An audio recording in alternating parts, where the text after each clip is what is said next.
देखिए, स्थिति तो आप लोग बताते हैं और आपके बताए हुए पर, आपके इशारों पर हम लोग सब चलते हैं।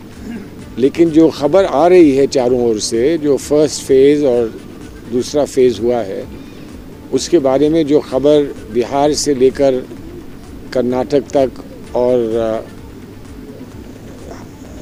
और जगह जैसे राजस्थान है, मध्य प्रदेश है और बंगाल है, असम है, सब जगह से जो हमको सूचनाएं आ रही हैं, जो हमको खबर आ रही है, वो दो किस्म के हैं। एक ये है कि गठबंधन आगे बढ़ता जा रहा है और अच्छी तेज़ी दिखा रहा है, और दूसरी तरफ भारतीय जनता पार्टी कुछ पीछे होती जा रही है और उसके कदम लड़खड़ाने शुरू हो गए हैं, और आपस की भी उनमें दूरियां पैदा हो गई हैं। जो खबरें आ रही हैं, जैसे गडकरी जी के यहाँ से खबर है, वो गुजरात से चुनाव लड़ रहे हैं, और जगह से जो भी खबर है उसमें ये आ रहा है कि जिस तरह से एक मजबूत पार्टी इकट्ठा होकर, एकत्रित होकर, यूनाइट होकर लड़ती है, वैसे भारतीय जनता पार्टी नहीं लड़ पा रही, और वो उत्साह नहीं है उनके कार्यकर्ताओं में जो पहले देखा गया था। तो बहरहाल ये तो बहुत शुरुआत की बात है, अभी 2 फेज़ हुए हैं सिर्फ, लेकिन हमारा उत्साहवर्धन अवश्य हुआ है। और एक अजीब बात ये हुई है कि एक तरफ भारतीय जनता पार्टी ये कह रही थी कि हमको 400 सीटें मिल रही हैं, उनको 400 सीटें मिल रही हैं, अब की बार 400 पार। लेकिन पिछले 10 दिन में जो उनके भाषण हो रहे हैं, वो यही कह रहे हैं बार बार कि कांग्रेस पार्टी आ गई तो ये कर देगी, कांग्रेस पार्टी आ गई तो ये कर देगी, कांग्रेस पार्टी आ गई। जब 400 सीटों का दावा कर रहे थे तो कांग्रेस पार्टी कहाँ से आ जाएगी?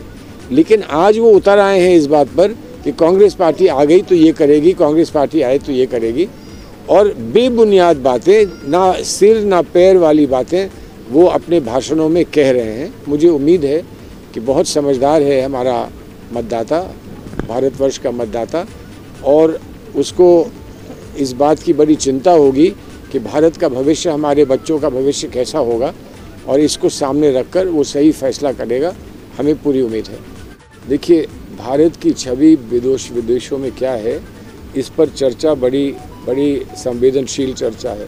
मैं नहीं चाहता हूं कि मैं कुछ कहूं जिसको फिर कोई कहीं और किसी माध्यम से बाहर दोहराए और बाहर में ये बात की जाए। हमको गंभीर चिंता है, जो भारत की छवि बनकर आ रही है उस पर गंभीर चिंता है, लेकिन इसको शब्दों में हम इसलिए नहीं कहेंगे कि हम ये नहीं चाहते कि हमारी कही हुई बात का कोई फ़ायदा उठाकर भारत पर प्रश्न चिन्ह लगाए।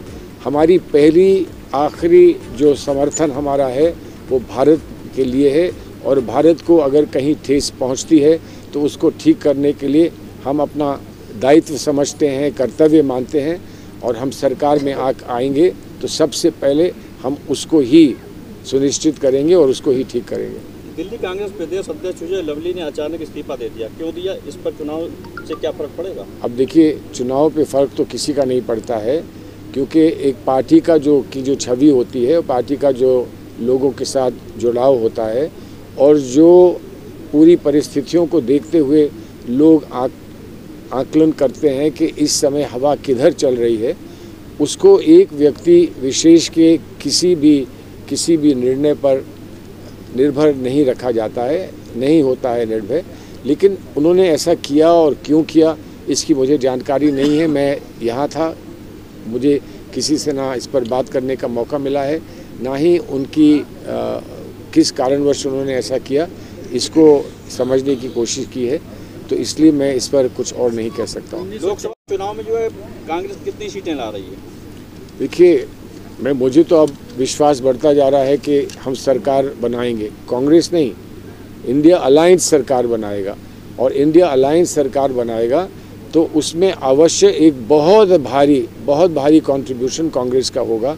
सीटों पर भविष्यवाणी करना मैं नहीं समझता हूँ कि संभव है, लेकिन एक बहुत प्रभावित और एक बहुत भारी कंट्रीब्यूशन कांग्रेस का होगा, मुझे पूरा विश्वास है। इंडिया गठबंधन से क्या जो है कांग्रेस नाराज है, जो यहाँ के प्रत्याशी को सपोर्ट नहीं कर रही है? कहाँ के प्रत्याशियों को सपोर्ट नहीं करेगी? फर्रुखाबाद के प्रत्याशी। मैं किस लिए आया हूँ? मैं फर्रुखाबाद के प्रत्याशी को सपोर्ट करने के लिए आया हूँ। मैं सुबह नामांकन के समय कोई भी कांग्रेस का मतलब ये कार्यकर्ता नामांकन में कोई गया नहीं गया, किसको बुलाया किसको नहीं बुलाया, लेकिन मैं ये अगर मेरी कुछ भी आवाज़ में कुछ भी दम है तो मैं उसी को प्रत्याशी के आवाज़ में जोड़ने के लिए आया हूँ। कल मुझे उम्मीद है कि हमारा अच्छा कार्यक्रम होगा, चिलाका में है, कायमगंज में, और उसमें हम जो कुछ भी समर्थन के लिए और उनकी सहायता के लिए हम जो कुछ भी कर सकते हैं उसका संदेश हम कल स्पष्ट देंगे। आप चुनाव क्यों नहीं लड़े? मुझे लड़ाया नहीं तो आपको और भी जगह से पहली बार ऐसा हुआ था। मुझसे कई दफ़ा मैदान नहीं है। मुझसे कई दफ़ा कहा गया कि आप यहाँ से लड़ लीजिए, वहाँ से लड़ लीजिए, किसी और जगह से लड़ लीजिए, लेकिन मैं जब एक बात कह चुका हूँ, मैं फर्रुखाबाद का हूँ, लड़ूंगा तो फर्रुखाबाद से लड़ूंगा, नहीं लड़ूंगा तो फर्रुखाबाद से नहीं लड़ूंगा। मैं कहीं और ना देखता हूँ ना किसी और के बारे में सोचता हूँ, चाहे कितना भी प्रलोभन मुझे दिया जाए, मेरा फर्रुखाबाद से रिश्ता है, रहेगा। चुनाव लड़ूं ना लड़ूं, मेरा रिश्ता रहेगा। मंगल सूत्र को लेकर मेरा दावा है, एक दफ़ा हमको पुकारें और हमसे कहें कि मंगल सूत्र के लिए और उसकी शोभा और उसके सम्मान के लिए क्या कुछ करने को तैयार हो, तो भारत का हिंदू मुसलमान एकजुट होकर उन्हें बता देगा कि हम कितने बड़े बलिदान देने के लिए तैयार हैं। सबसे बड़ा सम्मान एक माँ और बहन का होता है भारतीय समाज में, और उसका सिंबल, उसका प्रतीक अगर कुछ है तो वो मंगल सूत्र है।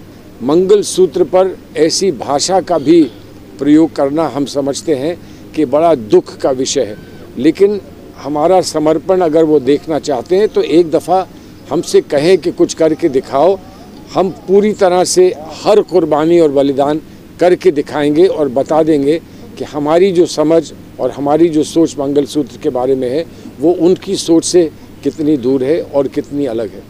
चुनाव आयोग करे ना करे उसका दायित्व है, वो अपना दायित्व समझता है, लेकिन मैं मानता हूँ कि भारत का मतदाता, भारत का नागरिक बहुत समझदार है और उन्होंने बहुत कुछ झेल लिया, बहुत कुछ देख लिया, और उनको अब समझ आ गया होगा कि इस ध्रुवीकरण से कोई फ़ायदा किसी का नहीं होता है। ध्रुवीकरण नहीं होगा, गंगा जमनी तहजीब में बंटवारा नहीं होगा, ऐसा हमारा विश्वास है, और इस विश्वास के साथ हम इस चुनाव में उतरे हैं और हमें पूरी उम्मीद है कि हम कामयाब होंगे। क्या राहुल गांधी जी अमेठी चुनाव लड़ेंगे? मैं नहीं कह सकता हूँ, घोषणा जल्दी हो जाएगी। अभी जो कल लास्ट मीटिंग हुई थी उसमें ये चर्चा का एक बिंदु था, लेकिन इस पे विस्तार से चर्चा नहीं हो पाई। हमको बताया गया कि खारगे जी, अध्यक्ष जी इस पर निर्णय लेकर जल्द घोषणा करेंगे। मैं उम्मीद करता हूं कि 1-2 दिन में घोषणा हो जाएगी। 3 तारीख से पहले पर्चे भरने हैं।